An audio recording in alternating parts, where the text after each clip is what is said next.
الحمد لله نحمده ونستعينه ونستغفره ونؤمن به ونتوكل عليه ونعوذ بالله من شرور أنفسنا ومن سيئات أعمالنا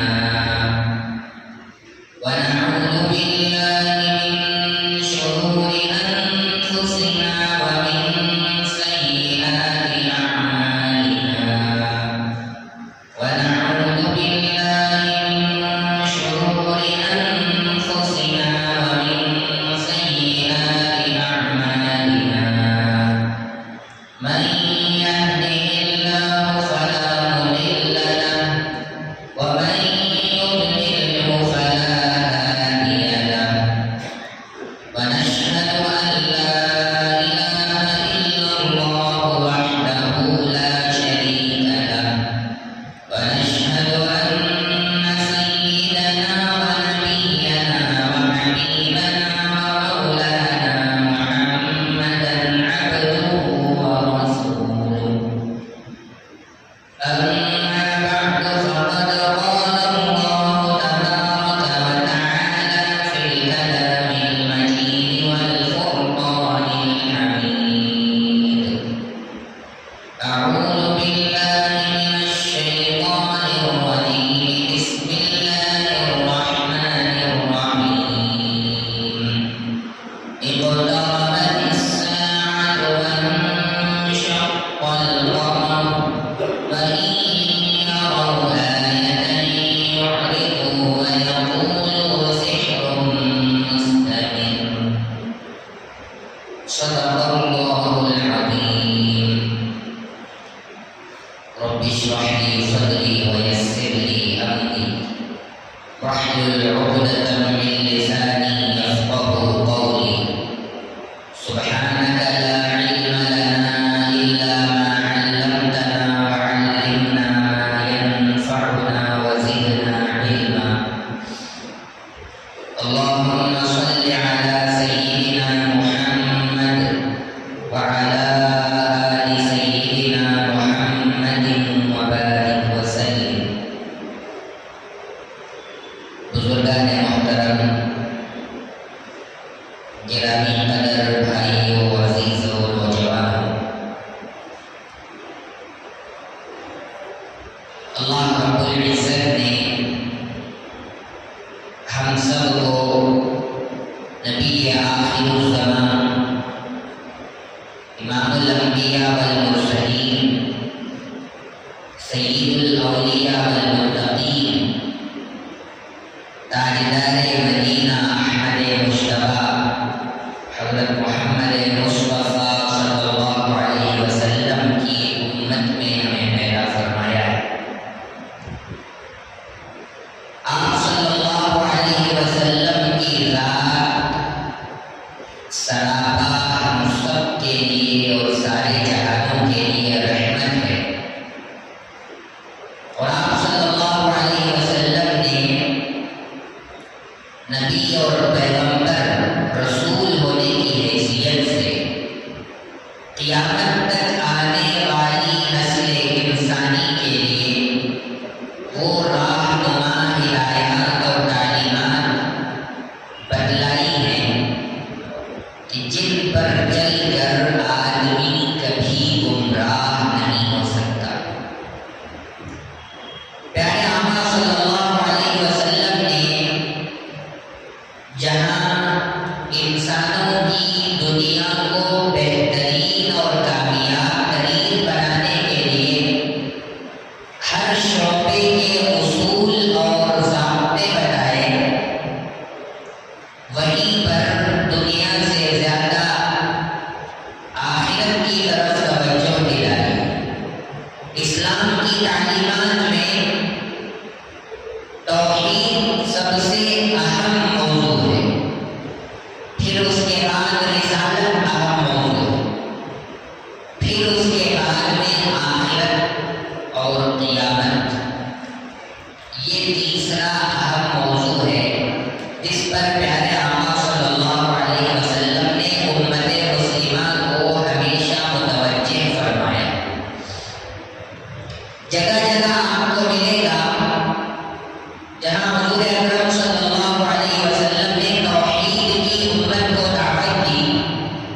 وہیں پر اپنے آپ کو نبی اور رسول اور آخری رسول ماننے کی بھی دعوت دی، اور پھر امت مسلمہ کو اس دنیا کی زندگی میں اس دھوکے باز دنیا سے دور رہ کر اپنی آخرت کی فکر میں لگے رہنے کی تلقین بھی فرمائی۔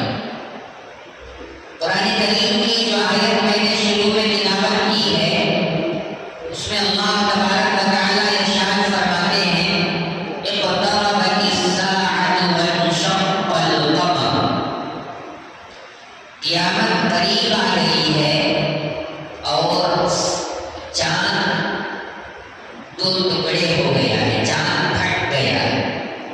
وَإِن يَرَوْا آيَةً يُعْرِضُوا، جب وہ لوگ کسی نشانی کو، کسی علامت کو دیکھتے ہیں تو اعراض کرتے ہیں، اس سے منہ پھیر لیتے ہیں، اور بجائے غفلت کو، سستی کو دور کر کے اپنے آپ کو آخرت کی فکر میں لگانے کے یہ کہتے ہیں سحر مستمر، کہ یہ جادو ہے، چھپا ہوا جادو تھا جو ہم پر ظاہر ہو گیا۔ تو میں نے گزشتہ جمعہ میں قیامت کی علامتوں کو ذکر کیا تھا، اس میں نے مختلف علامات کو بیان کیا تھا۔ تو حضور اکرم صلی اللہ علیہ وسلم نے ارشاد فرمایا کہ اللہ نے مجھے مبعوث فرمایا، یہ قیامت کی علامت ہے۔ دنیا میں دھرتی پر نبیوں اور رسولوں کا ہر قوم کے لیے، ہر انسان کی ہدایت کے لیے تشریف لانا یہ سب سے اہم اور بنیادی چیز تھی، کہ جن کی وجہ سے قومیں فلاح اور کامیابی پانے والی ہو۔ نبوت اور رسالت کا اترنا یہ انسانوں کے لیے بہت بڑی کامیابی کا ذریعہ تھا۔ اب پیارے آقا صلی اللہ علیہ وسلم دنیا میں تشریف لائے، نبوت اور رسالت کا سلسلہ ختم ہو گیا، یہ قیامت کی علامت۔ پھر پیارے آقا صلی اللہ علیہ وسلم کے تشریف لانے کے بعد آپ کی تعلیمات قیامت تک آنے والی نسل انسانی کے لیے کامل اور مکمل بنا دی گئی۔ آپ کی وفات ہو گئی، آپ دنیا سے پردہ فرما گئے، یہ بھی آپ صلی اللہ علیہ وسلم کی وفات بھی قیامت کی علامت ہے۔ اور اسی طرح آپ صلی اللہ علیہ وسلم کے ساتھ جو قدسی جماعت تھی، پاکیزہ لوگوں کی جماعت تھی، وہ جماعت دنیا میں حضرات انبیاء کرام کے بعد سب سے مقدس، سب سے معزز اور سب سے نیک لوگوں کی جماعت تھی۔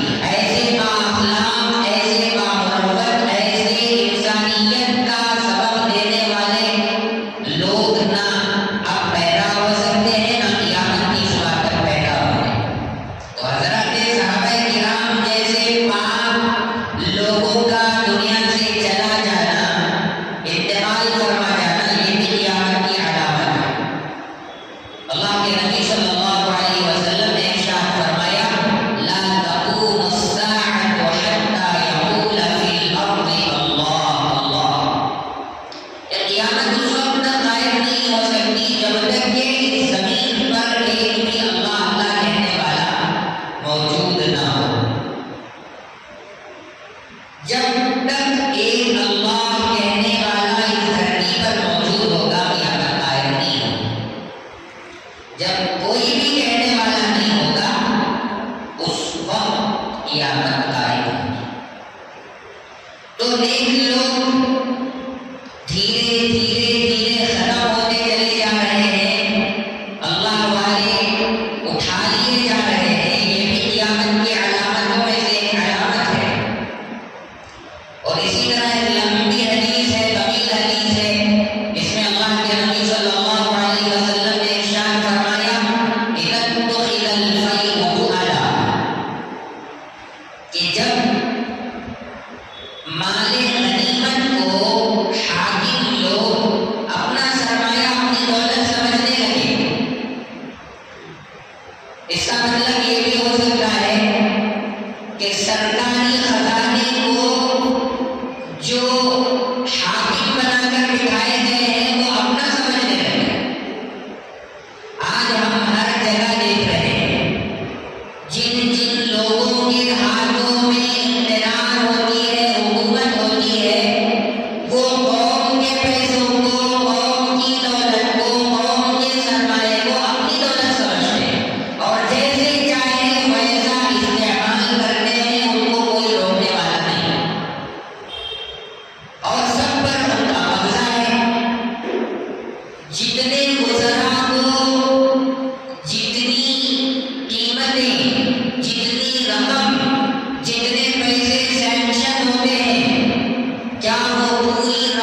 تو اللہ نے حکم دیا کہ تم زکات نکالو، تو زکات اسلام کے فرائض میں سے ایک اہم فریضہ ہے، ارکان میں سے ایک اہم رکن ہے، لیکن زکات کو لوگ تاوان سمجھنے لگے گے، پینالٹی سمجھنے لگے۔ ارے میں کیوں زکات دوں؟ میں نے خون پسینے کو بہا کر کے، محنت کر کے، دھوپ اور سردی کو برداشت کر کے کمایا ہے، میں کیوں زکات دے دوں؟ لوگوں کو پینالٹی اور جرمانہ لگے گا۔ اسی لیے آج ایک بہت بڑی مالدار قوم جن پر ہر سال ان کے مال میں سے زکات فرض ہوتی ہے، زکات کو ادا نہیں کرتے۔ پھر ہوتا کیا ہے کہ ان کا پیسہ ایسی ویسی جگہوں میں برباد ہوتا ہے۔ اچانک بڑی بیماری آ جاتی ہے، اچانک فیکٹری جل جاتی ہے، اچانک گھر والوں میں کوئی ایسا حادثہ پیش آتا ہے کہ سارے کے سارے برباد ہو جاتے ہیں، اچانک ڈاکہ زنی ہو جاتی ہے، چور آ کر مال لوٹ کر فرار ہو جاتے ہیں، وہ مختلف قسم کی مصیبتیں ان پر آتی ہیں، اس لیے کہ انہوں نے اللہ کے ایک حکم کو اپنے لیے جرمانہ اور پینالٹی سمجھا۔ تیسرے نمبر پر پیارے آقا صلی اللہ علیہ وسلم نے ارشاد فرمایا وَالْأَمَانَةُ مَغْنَمًا، امانت کے مال کو غنیمت سمجھیں، یعنی امانت میں خیانت کریں گے۔ کسی آدمی نے 10,000 روپے 50,000 روپے رکھنے کے لیے دیا، تو اب سوچا کہ یہ تو مال غنیمت ہے، چلو ہم اس کو خرچ کرتے ہیں۔ رکھنے کے لیے امانت کے طور پر رقم دی گئی تھی، زیور دیا گیا تھا، مال دیا گیا تھا، لیکن اس کو خرچ کر لیا، دینے کا ارادہ ہی نہیں ہے۔ اب وہ پوچھنے کے لیے آتا ہے تو ٹال مٹول کرتا ہے، اور پھر ذرا طاقتور ہو، انفلوئنس والا ہو، تو اپنی طاقت کا اور انفلوئنس کا استعمال کر کے ڈراتا اور دھمکاتا ہے۔ بہت سارے واقعات ہم نے ایسے سنے ہیں، لوگوں نے آ کر ہم سے شکایتیں کی اور دعا کی درخواست کی کہ فلاں نے ہمارا مال ہم نے اس کو امانت کے طور پر رکھنے کے لیے دیا تھا، اس نے خرچ کر لیا، اب جا کر پوچھ رہے ہیں تو ڈرا رہا ہے، دھمکا رہا ہے، دے نہیں رہا ہے۔ ایسے واقعات بہت زیادہ پیش آ رہے ہیں، تو اللہ کے نبی صلی اللہ علیہ وسلم نے ارشاد فرمایا قیامت کے قریب امانت کو لوگ غنیمت کا مال سمجھیں گے، اس کو خرچ کر لیں گے، امانت میں خیانت ہوگی۔ منافق کی 3 نشانیاں حدیث میں بیان کی گئی، اذا حدث كذب واذا وعد اخلف واذا اؤتمن خان، کہ منافق جب کوئی بات بولتا ہے تو جھوٹ بولتا ہے، جب کسی سے کوئی وعدہ کرتا ہے تو اس وعدے کو وفا نہیں کرتا، اس وعدے کو پورا نہیں کرتا، اس وعدے کی خلاف ورزی کرتا ہے۔ وَإِذَا اؤْتُمِنَ خَانَ، اور جب اس کے پاس کوئی امانت رکھی جائے تو اس امانت میں وہ خیانت کر دیتا ہے۔ منافق کی علامتیں ہیں، میں اگر اس پورے مجمع میں سے یہ کہوں کہ ذرا کون منافق ہے ہاتھ اٹھائے، تو ایک آدمی بھی ایک بچہ بھی ہاتھ نہیں اٹھائے گا۔ کیوں؟ اس لیے کہ منافق اس کو کہتے ہیں جو ظاہر میں اوپر سے مسلمان ہو، دل میں کفر بھرا ہوا ہو۔ اب کوئی بھی اس بات کو اپنے لیے منافق کہنا پسند نہیں کر سکتا کہ میں اوپر سے مسلمان ہوں اندر سے کافر ہوں، کسی کو پسند نہیں ہے، لیکن منافق کی علامتیں ہمارے اندر پائی جا رہی ہیں کہ ہم جب کوئی بات بولتے ہیں تو جھوٹ بولتے ہیں۔ پیارے آقا صلی اللہ علیہ وسلم نے ایک موقع پر ارشاد فرمایا کہ جھوٹ اتنا بولا جائے گا، اتنا بولا جائے گا کہ ایک فن بن جائے گا۔ آج تو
آج ہم دیکھ رہے ہیں کہ باہر کوئی آدمی ملاقات کرتا ہے تو دوست اپنے دوست سے کہتا ہے چلو آرام سے بیٹھ کر مسجد میں باتیں کرتے ہیں. مسجد میں آتے ہیں اور ادھر ادھر کی واہی تباہی دنیا کی باتیں ایسی ویسی باتیں مسجد میں بیٹھ کر کرتے ہیں. اور ہم نے تو دیکھا کہ کمیٹی والے مسجد میں ایسا شور شرابہ اور اتنی آوازیں بلند کرتے ہیں کہ اللہ رحم فرمائے مسجد کا احترام اور تقدس ان سے پامال ہوتا ہے. گالم گلوچ تک مسجدوں میں کمیٹی والوں کے ذریعے سے کی جاتی ہے اور ان کے دل میں یہ بات نہیں ہوتی کہ اللہ کے مقدس گھر کے ہم خادم ہیں، ہم کو یہ ذمہ داری سونپی گئی ہے، لہٰذا ہم سب سے پہلے اس کا احترام باقی رکھیں گے تو پھر دوسرے لوگوں کو بھی اس کی تعلیمات کے لیے ہم جو ہے کہہ سکتے ہیں. خود ہی مسجد کے احترام اور تقدس کو پامال کریں اور مسجد کی توہین کا ہم جرم اور ارتکاب کریں تو دوسروں کو ہم کہاں سے بچا سکتے ہیں. بلکہ میں نے تو بعض مسجدوں میں دیکھا کہ مسجد کے اندر کرسیاں ڈال کر مٹی کا حال کی طرح بنایا گیا ہے اور ہر 2 یا 3 نمازوں کے بعد مسجد کا سیکرٹری آ کر بیٹھتا ہے اور باقاعدہ شور شرابہ اور ہنگامہ ہوتا ہے. خواہ کی باتیں میٹنگ کے طور پر وہاں پیش ہوتی ہے اور چائے پی جاتی ہے، مختلف اسنیکس کھائے جاتے ہیں. یہ مسجد کی توہین نہیں ہے تو پھر کیا؟ یہ علامات قیامت میں سے ہے. حضور اکرم صلی اللہ علیہ وسلم نے ارشاد فرمایا کہ مسجدوں میں شور شرابہ بہت زیادہ ہو جائے گا. تو آج مسجدوں میں شور شرابہ بہت زیادہ ہو رہا ہے، ہم اس کو اپنی آنکھوں سے دیکھ رہے ہیں. یہاں تک کہ علماء نے لکھا ہے سلام کرنا سنت ہے، سلام کا جواب دینا واجب ہے، لیکن علماء نے بیان کیا کہ جو سلام کرنے والا ہے وہ مسجد میں اگر سلام کر رہا ہو آہستہ سے سلام کرے، جواب دینے والا بھی آہستہ سے جواب دے. ایک سنت عمل کو، ایک واجب عمل کو بھی جو دین کا حصہ ہے، افشوا السلام بینکم تسلموا، حدیث میں کہا گیا کہ تم سلام کو پھیلاؤ، سلامتی والے بن جاؤ گے. ایسے طریقے کو بھی جو دین کا حصہ ہے، جس کے کرنے پر ثواب مل رہا ہے، اس کو آہستہ سے کرنے کے لیے مسجد کے اندر کہا گیا. تو اب دنیا کی باتیں ہمارے لیے مسجد میں جائز کہاں سے ہو سکتی ہیں؟ تو مسجد میں شور شرابہ عام ہو گیا. اور اسی طرح حضور اکرم صلی اللہ علیہ وسلم نے ارشاد فرمایا مسجدوں پر لوگ فخر کریں گے، وہ ہمارے محلے کی مسجد کو اتنی بھاری ہے. آج ہم دیکھتے ہیں بنگلور والے آندھرا والوں سے، آندھرا والے بنگلور والوں سے، تمل ناڈو والے بنگلور والوں سے اپنی اپنی خصوصی جگہ کی مسجدوں پر فخر کرتے ہیں کہ ہمارے وہاں اتنی شاندار مسجد ہے، اس میں اتنی کھڑکیاں ہیں، اتنے دروازے ہیں، اتنا زبردست اس میں جھومر لگا ہوا ہے.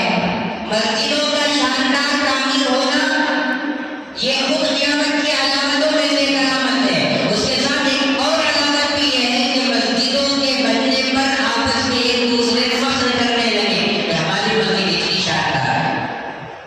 یہ بھی قیامت کی علامت ہے، علامتوں میں سے ایک علامت ہے. میں نے گزشتہ جمعہ عرض کیا تھا کہ مسجدیں شاندار، مساجدہم عامرہ وہی خراب من الہدی، مسجدیں شاندار عمارتوں کے لحاظ سے بہت بہترین ہوگی لیکن ہدایت سے خالی اور عاری ہوگی. لوگ اس میں ٹور کی طرح گھومنے آئیں گے، دیکھنے آئیں گے. اب تو ہم دیکھتے ہیں بڑی بڑی جو خوبصورت شاندار مسجدیں ہیں وہاں نکاح ہوتے ہیں، دوسری مسجدوں میں نکاح نہیں ہوتے. اچھی مسجد میں اپنا نکاح ہونا فخر سمجھتے ہیں لوگ اور باقاعدہ اچھی مسجد میں نکاح کا انتخاب کرتے ہیں. تو یہ بھی وہی ہے قیامت کی علامتوں میں سے ایک علامت.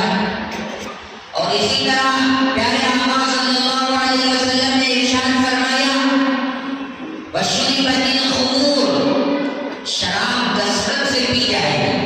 گزشتہ جمعہ میں نے اس کے سلسلے میں عرض کیا تھا اب شراب کے ذہن میں وہ ساری چیزیں آ گئیں جو نشہ پیدا کرنے والی چیزیں، چرس آ گئے، گیا، ڈرگس آ گیا، بھنگ آ گیا، اسی طرح جو سگریٹ ہے، اور اسی طرح جو پان پراگ اور گٹکا اور مختلف کھیتیاں اور جو کھانے والی اشیاء ہیں جن کو ہمارے نوجوان بہت زیادہ استعمال میں لاتے ہیں، اس کی خرابی ہمارے نوجوانوں کے دل و دماغ سے نکل چکی ہے، اور میں سمجھتا ہوں تقریباً 100 میں سے 70% 70% طبقہ ہمارے نوجوانوں کا نشے کی خود میں مست رہتا ہے، یا تو سگریٹ بیڑی کا استعمال ہوتا ہے۔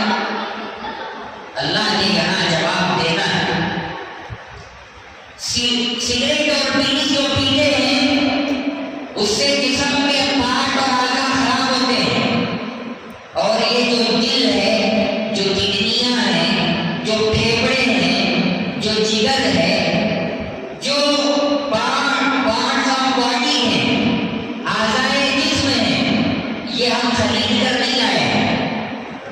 میں بازار گیا، اپنے پیسے دے کر موبائل خرید کے لایا، تو اب اس موبائل کا میں مالک ہوں، چاہے تو میں اس کو اپنے لیے استعمال میں لا سکتا ہوں، چاہے تو اس کو اپنے دوست کو گفٹ کر سکتا ہوں، چاہے اپنی بیوی کو گفٹ کر سکتا ہوں، چاہے تو نیا موبائل لا کر کے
شراب ہو، بیڑی سگریٹ ہو، ڈرگس ہو، نشے کی چیزیں ہو، ان تمام چیزوں کے بارے میں شریعت نے منع کیا گیا اور اس سے انسان کو نقصان ہوتا ہے۔ اور ہر بیڑی سگریٹ کے ڈبے کے اوپر اور ہر پان کارک گٹکے کی پیکٹ کے اوپر، ہر شراب کی بوتل اور اس جیسی دوسرے ڈرنکس کے بوتلوں کے اوپر اتنی خطرناک قسم کی تصویر لگائی ہوئی ہوتی ہے کہ اگر آپ اس چیز کا استعمال کریں گے تو آپ کے پھیپھڑے جل کر خراب ہو جائیں گے، آپ کی کڈنیاں خراب ہو جائیں گی، آپ کی صحت کے لیے یہ خطرناک ہے، ڈینجر ہے، باقاعدہ ڈینجر کر کے لکھا ہوا ہوتا ہے۔ لیکن پھر بھی انسان کی عقل اتنی ماری گئی ہے کہ پیسے دے کر اپنی بربادی کا سامان خرید رہا اور اس کی عقل کام کر نہیں رہی۔ تو پیارے آقا صلی اللہ علیہ وسلم نے ارشاد فرمایا، ایک ایک موضوع بھی ایسا ہے کہ ایک ایک گھنٹے بھی ایک ایک عنوان پر بولا جائے کم ہے، لیکن پیارے آقا نے ارشاد فرمایا کہ کثرت سے شراب پی جائے گی۔ میں نے شاید کچھ ہفتوں پہلے جمعہ میں عرض کیا تھا کہ جو ہم وہاں سے چنا سوامی اسٹیڈیم کے پاس سے گزرتے ہیں تو جہاں سگنل ہے وہاں پر ایک بہت بڑا مال ہے کالین کے نام سے۔ اس مال میں اتنے خوبصورت انداز میں شراب کی بوتلیں سجا کر رکھی گئی ہیں جیسے کہ جینے کے لیے مختلف سامان شاپنگ مالوں میں سجا سوار کر رکھے جاتے ہیں۔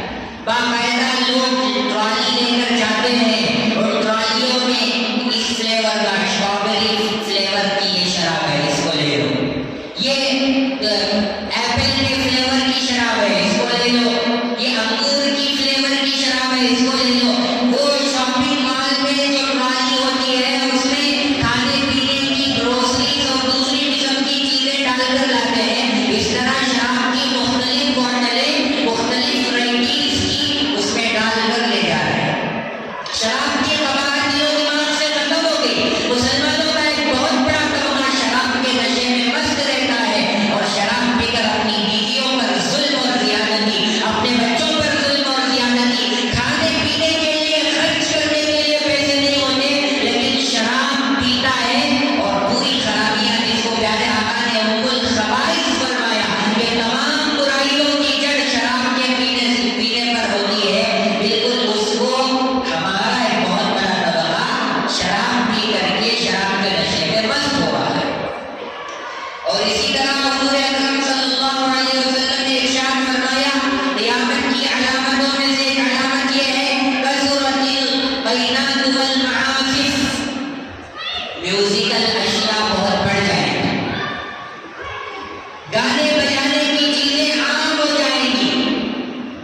آج جہاں بھی دیکھو میوزک اور وہ بینڈ باجے ہر گھر میں موجود، چھوٹے چھوٹے بچوں کو کھلونے ماں باپ لا کر دیتے ہیں، اس میں بھی میوزک بجانے کا وہ اسے کیا کہتے ہیں وہ لا کر دیتے ہیں جس کے بجانے پر میوزک نکلتی ہے۔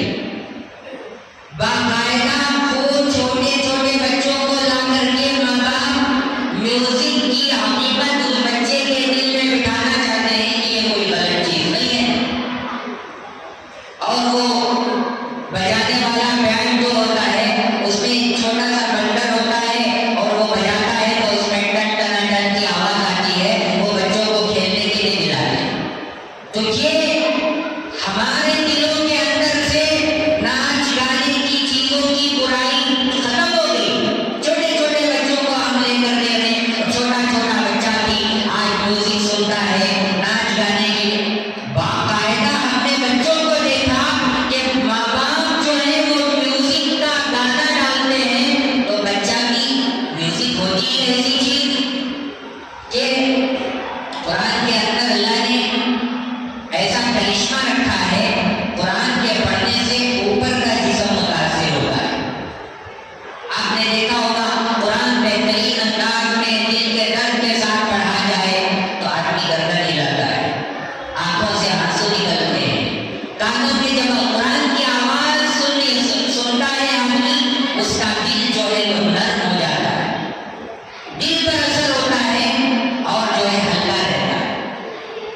اس کے برخلاف گانا، ناچنے والی کی زبان سے گانا نکلتا ہے تو باقاعدہ نیچے کا بدن حرکت میں آتا ہے.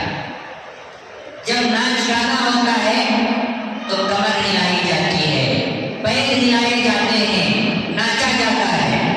تو نیچے کا بدن جو ہے ناچ گانوں کی میوزک کی وجہ سے حرکت کرتا ہے، قرآن کی وجہ سے اوپر کے بدن میں تاثیر پیدا ہوتی ہے. تو ہم نے چھوٹے چھوٹے بچوں کو دیکھا کہ موبائل میں گانا چل رہا ہے، وہ بچہ ڈانس کر کے ماں باپ کے سامنے بتلا رہا ہے اور ماں باپ اس کو بہت اچھی چیز سمجھ کر کے دوسروں کو بھی بتلا رہے ہیں، دیکھو یہ گانا چلتا ہے تو ہمارا بچہ ڈانس کرتا ہے.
جو سب سے بڑا دھوکے باز اور فراڈی ہو، بیاج پٹی کو پیسے دے کر لوگوں کا خون چوس کر جو لوگوں کا لیڈر بننے والا ہو، جو پوری کمیونٹی میں گھنڈے کے نام سے جانا جاتا ہو، جس کے ڈر سے لوگ جو ہے گھبراتے ہوں، ایسے آدمی کو لیڈر بنایا جاتا ہے۔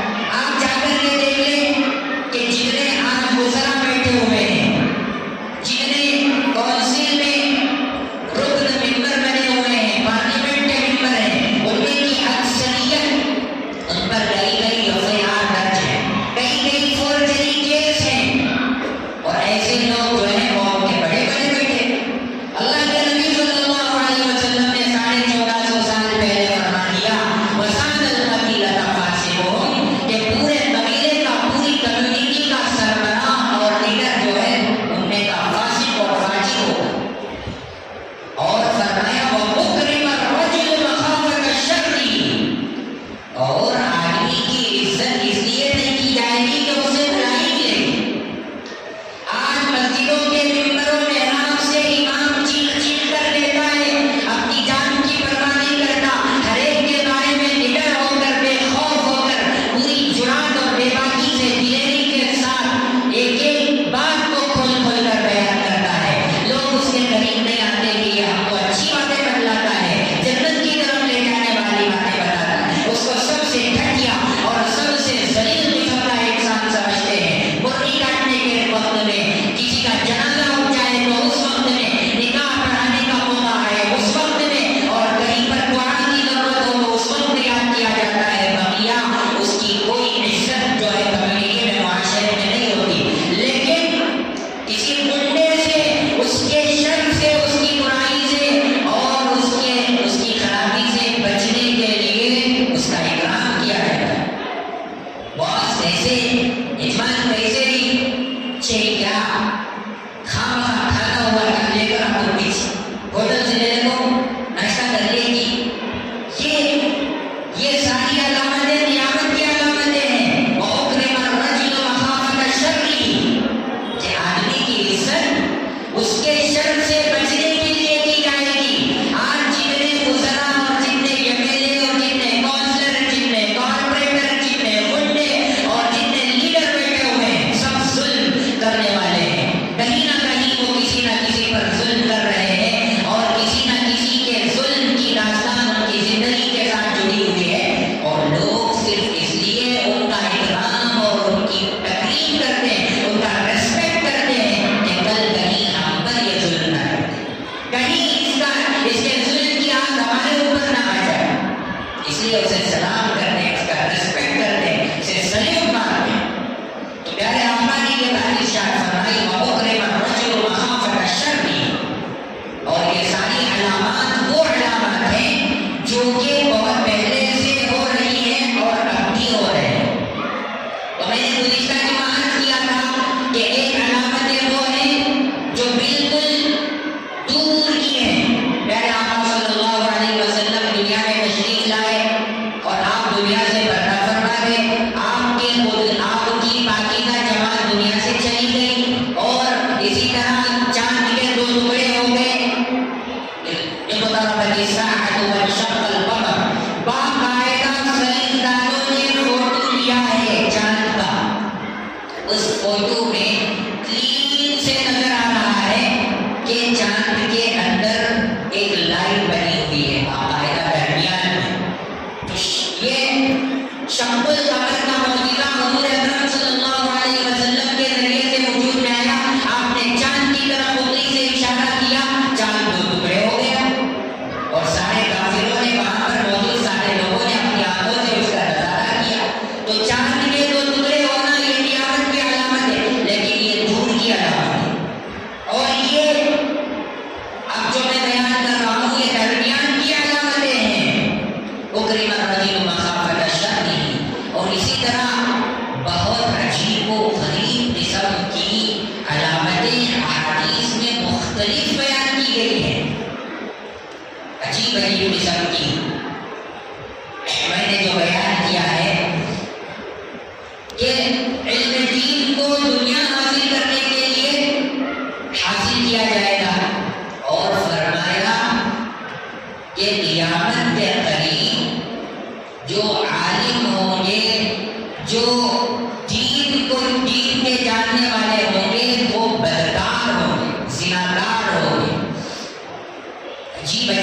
کی باتیں. اور ایک حدیث میں ارشاد فرمایا یأکل الرجل بألسنتهم کما تأکل البقرة بألسنتها، کہ آدمی اپنی زبان سے ایسے کھائے گا جیسے گائے اپنی زبان سے کھاتی ہے. کیا مطلب ہے؟ مطلب یہ ہے کہ ایسی لچر اور ایسی چرب زبانی ہوگی، ایسا بیان کرے گا، ایسا اسپیچ کرے گا کہ سارے لوگ اس کی جادو بیانی میں پھنس جائیں گے. آج آپ دیکھ رہے ہیں 50,000 روپے، 1,00,000 روپے کا ایک بیان ہوگا. باقاعدہ دور دور سے لوگوں کو بلایا جاتا ہے، 1,00,000 روپے ایک بیان کے لیے پہلے سے طے ہوتا ہے. اور اسی کو اللہ کے نبی صلی اللہ علیہ وسلم نے ارشاد فرمایا کہ جیسے گائے اپنی زبان سے چارہ اور گھاس کھاتی ہے، اس طرح سے لوگ اپنی زبانوں سے کھائیں گے. مطلب یہ ہے کہ اپنی چرب زبانی کا استعمال ایسے انداز میں کریں گے کہ باقاعدہ ان کی زندگی کا گزارا اسی پر ہوگا.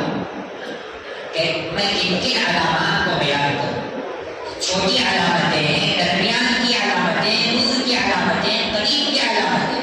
تو درمیان کی علامتوں میں یہ علامتیں ہیں کثرت القینات والمعازف، ناچ گانے والیاں بہت زیادہ ہو جائیں گی، میوزک بہت زیادہ ہو جائے گی. آج پوری دنیا میں جتنے شہر ہیں وہاں پر نوجوان لڑکیوں کا بازار لگ رہا ہے. زنا کے لیے باقاعدہ دعوتیں دی جا رہی ہیں اور باقاعدہ چند کوڑیوں پر، چند پیسوں کی بنیاد پر اپنی عزت کو نیلام کیا جا رہا ہے، بیچا جا رہا ہے. میں نے سنا کہ یہ ہمارے سے قریب میجسٹک میں تقریباً 200 سے 250 مسلمان بچیاں روزانہ بکتی ہیں، روزانہ اپنی عزتوں کو بیچتی ہیں.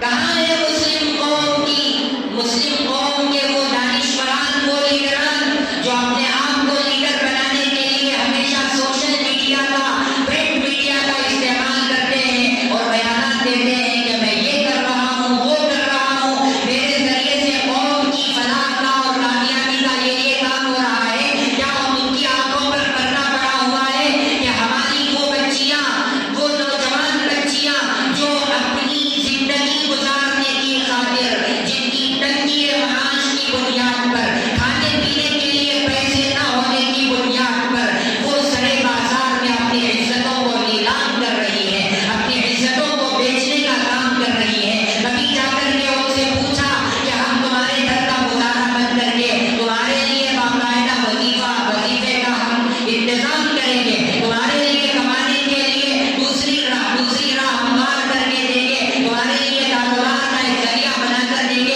کبھی ان کو ضرورت ہی محسوس نہیں ہوئی.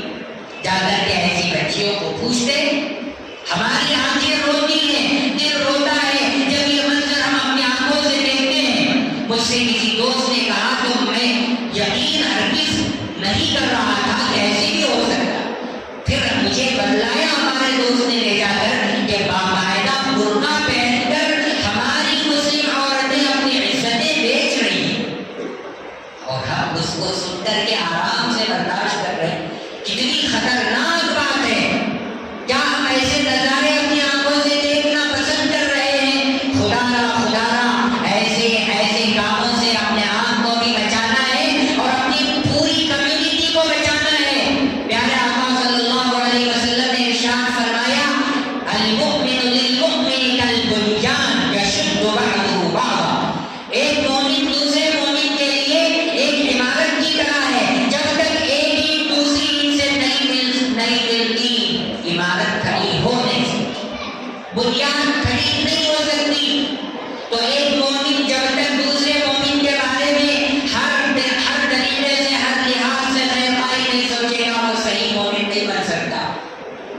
کشمیر کی وادی میں اگر کوئی تڑپ رہا ہے تو کنیا کماری کے اندر بیٹھ کر مسلمان جو ہے اس کے تڑپنے سے اپنے آپ کے دل میں تکلیف محسوس کرے اور بے قرار ہو جائے، بے چین ہو جائے. جب تک اس کو سکون نہ ملے، اس کو چین نہ آئے،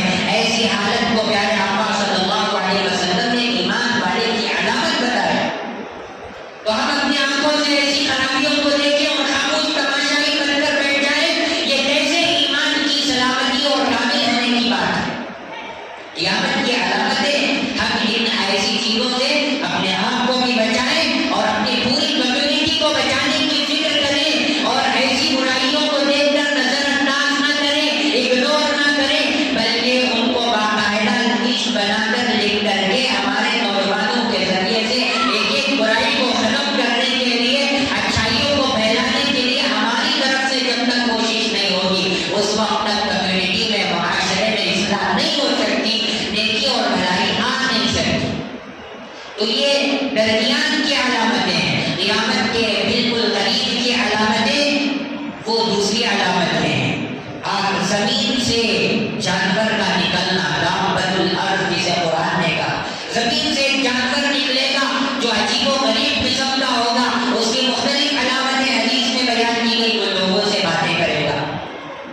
ایک آنکھ مشرق سے نکلے گی اور ایک آنکھ مغرب سے نکلے گی، اور ایک آنکھ جو ہے وہ جزیرۃ العرب سے نکلے گی۔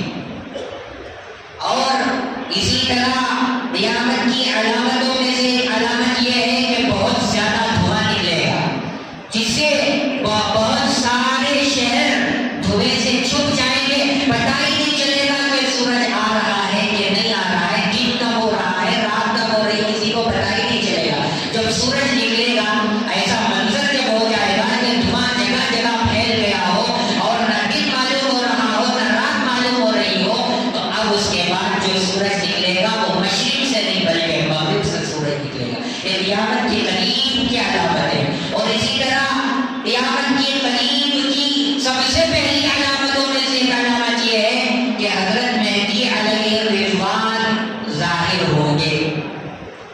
حضرت مہدی علیہ الرضوان رحمۃ اللہ علیہ یہ قیامت کے قریب پیدا ہوں گے جس طرح عام انسان پیدا ہوتا ہے۔ بہت سارے لوگوں کا عقیدہ یہ ہے کہ حضرت مہدی پیدا نہیں ہوں گے بلکہ وہ پہلے سے ہیں، اب جو ہے کسی ایک دروازے کے اندر، کسی ایک غار کے اندر ہزاروں سال سے چھپے ہوئے، وہ نکلیں گے اس کے اندر سے۔ لیکن قرآن و حدیث کی احادیث کی روشنی میں حضرت مہدی علیہ الرضوان وہ ہیں جو پیدا ہوں گے۔ پیارے آقا صلی اللہ علیہ وسلم نے ارشاد فرمایا کہ وہ باقاعدہ میری اولاد میں سے ہوں گے۔ حضرت مہدی حضور صلی اللہ علیہ وسلم کی آل میں سے ہوں گے، حضرت فاطمہ کی اولاد میں سے ہوں گے، اور بعض روایتوں میں ہے کہ حضرت حسن کی اولاد میں سے ہوں گے، بعض روایتوں میں ہے کہ حضرت حسین رضی اللہ عنہ کی اولاد میں سے ہوں گے۔ اس کو علماء کرام نے ایسے تقریر دی ہے کہ والد کا جو نسب ہوگا حضرت مہدی کا وہ حضرت حسن سے ہوگا، یعنی حضرت مہدی کے جو والد ہوں گے وہ حضرت حسن کے خاندان سے ہوں گے، اور حضرت مہدی کی جو والدہ ہوں گی وہ حضرت حسین کے خاندان سے ہوگی۔ تو اس طریقے پر حضرت حسن و حسین رضی اللہ عنہما حضرت فاطمہ رضی اللہ عنہا کی اولاد میں سے ہیں۔ تو حضور صلی اللہ علیہ وسلم کی چہرے لخت جگر اور نور نظر حضرت فاطمہ رضی اللہ عنہا ہے۔ تو حضور نے جو فرمایا کہ میری اولاد میں سے ہوں گے، تو حضور کی اولاد حضرت فاطمہ ہے، حضرت فاطمہ کی اولاد حضرت حسن و حسین ہے، حضرت مہدی کے والد حضرت حسن کے خاندان سے ہوں گے، اور حضرت حسین رضی اللہ عنہ کے خاندان سے حضرت مہدی کی والدہ ہوگی۔ تو اس طریقے پر حضور کی اولاد سے ہونا بھی ثابت ہو گیا، حضرت فاطمہ کی اولاد سے ہونا بھی ثابت ہو گیا، حضرت حسن و حسین کی اولاد سے ہونا بھی ثابت ہو گیا۔ اور حضرت مہدی علیہ الرضوان جو ہے پیدا ہوں گے حضور کے خاندان سے، اور باقاعدہ مدینے میں رہیں گے، مدینے میں پیدا ہوں گے، اور پھر مدینے سے مکہ آئیں گے۔ وہ کبھی دعویٰ نہیں کریں گے کہ میں مہدی ہوں، بلکہ وہ چھپ رہے ہوں گے کہ لوگ مجھے پہچانے نہ، کبھی دعویٰ نہیں کریں گے کہ میں مہدی ہوں۔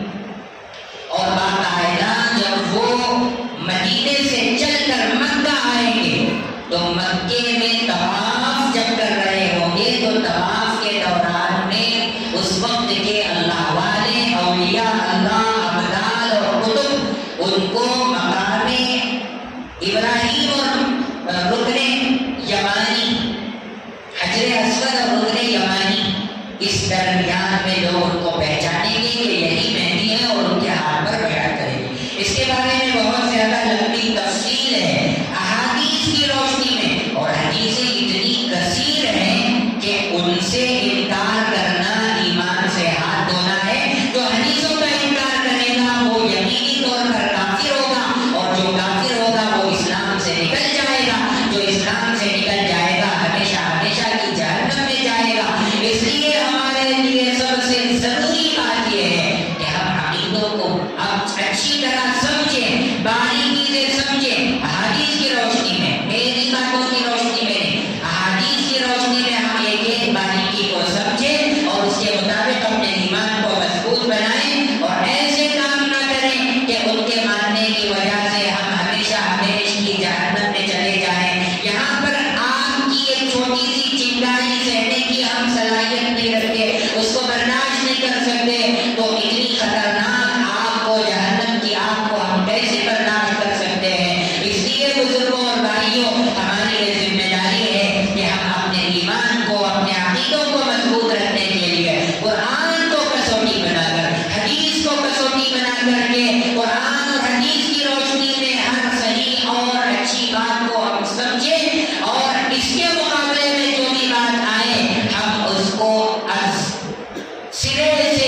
تعالیٰ سے دعا ہے اللہ تعالیٰ مجھے اور آپ کو کہنے اور سننے سے زیادہ عمل کرنے کی توفیق عطا فرمائے، اور اللہ تبارک و تعالیٰ ہمارے ایمان کو، ہمارے عقیدوں کو، ہم تمام کو قرآن و حدیث کی روشنی میں سمجھ کر مضبوط سے مضبوط بنانے کی توفیق عطا فرمائے۔ اور یاد رکھیں، جب تک ہمارا رشتہ قرآن سے مضبوط نہیں ہوگا، جب تک ہم قرآن کو نہیں سمجھیں گے، اس وقت تک ہم فتنوں سے نہیں بچ سکتے، اس وقت تک ہم گمراہیوں سے نہیں بچ سکتے، اس وقت تک ہمارا ایمان جو ہے وہ بالکل متزلزل ہوگا، ڈگمگاہٹ میں ہوگا، اور ہماری کوئی گارنٹی نہیں ہے کہ کب ہم سے ہمارا ایمان رخصت ہو جائے اور کب ہم کافروں کی فہرست میں لسٹ میں چلے جائیں۔ اس لیے قرآن سے تعلق کو مضبوط کرو، قرآن کے حلقوں میں پابندی سے جا کر شرکت کرو، اور جہاں جہاں قرآن کی تفسیریں ہو رہی ہیں، بڑا عجیب منظر ہوتا ہے، ہر جمعہ قرآن کی مجلس یہاں پر ہوتی ہے، تفسیر کی محفل ہوتی ہے، 20 لوگ، 15 لوگ، 25 لوگ بیٹھے ہوئے ہوتے ہیں، سارے لوگوں کو گویا قرآن کا علم ہو گیا ہے۔ یاد رکھو مسلمانوں، قیامت کے قریب ایک وقت ایسا بھی آئے گا کہ قرآن ہماری الماریوں میں رکھے ہوئے ہوں گے، ہماری چمچیوں میں رکھے ہوئے ہوں گے، اور ہمارے گھروں کے اوپر رکھے ہوئے ہوں گے، لیکن قرآن کے جو نقوش ہیں، قرآن کے جو الفاظ ہیں، سارے مٹ گئے ہوں۔ قرآن اٹھا کر کے دیکھیں گے تو بالکل بلینک نظر آئے گا، خالی خالی ہوگا قرآن، آپ پڑھنا چاہیں گے پڑھ نہیں سکیں گے۔ اس سے پہلے ہم قرآن کو اپنے سینے سے لگائیں، قرآن کی محفلوں کو امپورٹنٹ سمجھ کر، غنیمت سمجھ کر قرآن کی تفسیر کی محفلوں میں ہم پابندی سے آئیں۔ الحمدللہ ہماری کمیٹی والوں نے قرآن کی محفل کے لیے قرآن کی تفسیر کا آغاز فرمایا ہے، کئی ہفتوں سے قرآن کی تفسیر ہو رہی ہے، لہذا میں آپ سے گزارش کرتا ہوں کہ قرآن کی تفسیر میں آپ تمام حضرات پابندی سے شرکت کریں، قرآن کو سمجھیں گے، قرآن کی باریکیوں کو سوچیں گے تو ہماری زندگی میں ہمارا ایمان مضبوط رہے گا، باقی رہے گا۔ اللہ تعالیٰ سے دعا ہے اللہ تعالیٰ ہمیں قرآن سے اپنے رشتے کو مضبوط بنانے کی توفیق عطا فرمائے، اور اللہ تبارک و تعالیٰ کہنے اور سننے سے زیادہ ہم سب کو عمل کی توفیق عطا فرمائے۔ آمین وآخر دعوانا الحمدللہ۔